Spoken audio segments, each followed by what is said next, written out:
if you don't put your fart forward.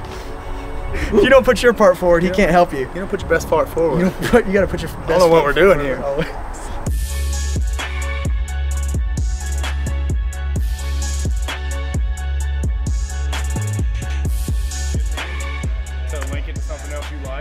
Deadlifts we did yesterday. I'm Dex Hopkins, remote coach for Misfit Athletics, camp staffer, general fund manager, producer, entertainer, adult. My name is Nate Lambert. I've been a Misfit Athletics remote coaching athlete under Coach Dex since the end of the Open.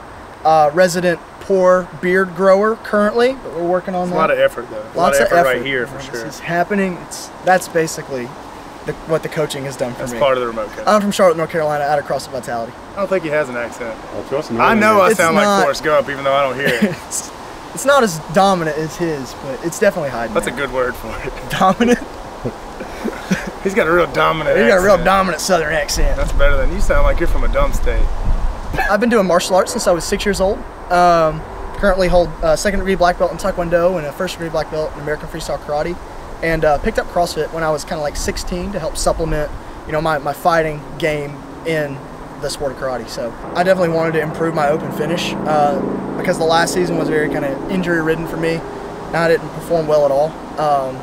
And kind of the story of this year's Open for me was, I kind of followed Misfit and, cherry-picked some workouts from you guys for a while and seen that, man, these guys are really onto something, not just with the guys that were qualifying for the games and qualifying for regionals, but just seeing the doctrine that you guys kind of preach, the intensity over volume. And I was like, man, these guys were really onto something. And I kept putting it off, saying like, oh, I'll do that sometime. I'll sign up for remote coaching sometime. And then at the end of this year's Open, I was like, okay, I'm tired of it. I have to make this push if I want to achieve the goal of qualifying for regionals. And getting put together with him, it's been a journey. I've learned a lot about myself as an athlete, and the improvements are coming. And it's been, what is it now? It's August. Yeah, it's been a long.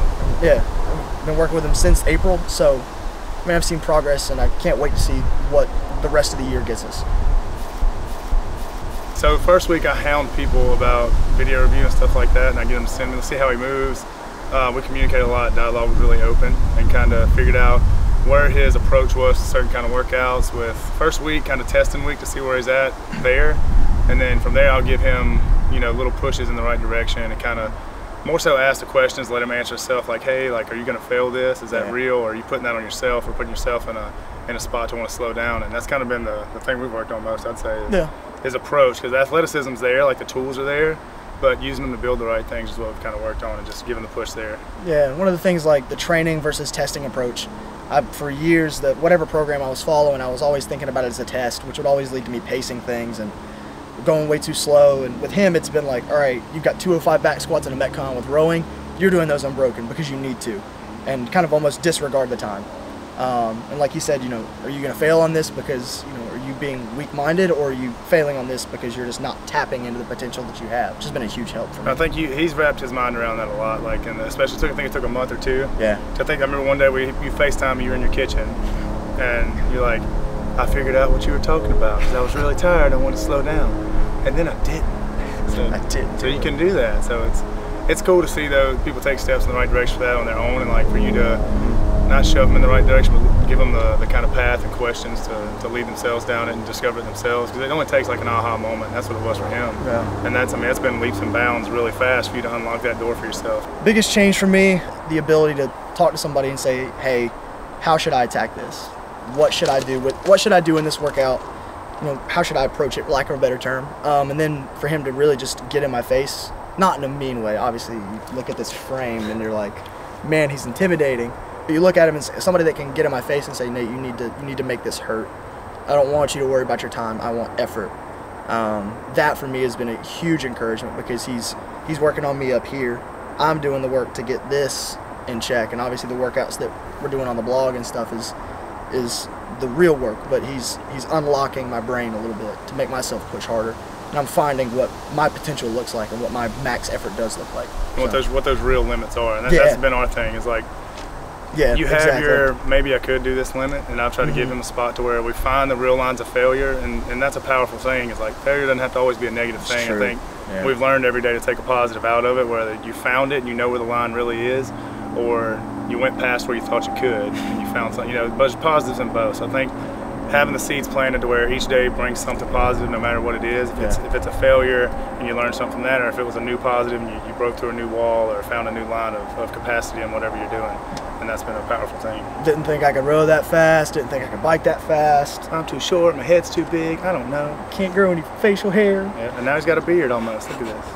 It's cool. Our dialogue has been very open though. Me and him, we stay in touch a lot, and that's trickled down to all athletes now. I've got quite a few now, and it's been a cool thing to see the dialogue open in the community of my guys, just like on the blog. I mean, it festers a real healthy competitive environment, and that's been really cool to have. It's true.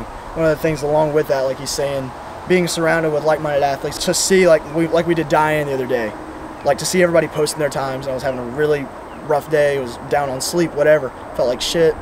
And to see everybody posting their times in, I was like, Nate, you've got to go out and hit this. Like you can't do this not only to yourself, but you can't do it to those guys. You can't do that to Dex. You can't allow yourself to wimp out, because then you're dishonoring what he's trying to do for you. He's trying to help you reach that goal, and if you don't put your fart forward. If you don't put your part forward, he can't help you. You don't put your best fart forward. You got to put your best I don't know what we're doing here. Always. Don't be afraid to find your failure.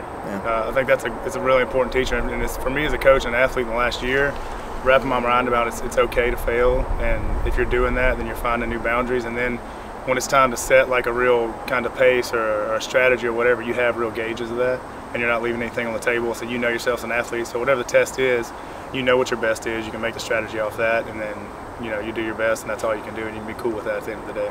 Heard countless times, lose your mind. Yeah, lose your mind. Hit the wall, lose your mind. See where it really is. They're gonna make you look taller. So shout out Meat Hangers Anonymous. Yeah, shout out. Hashtag.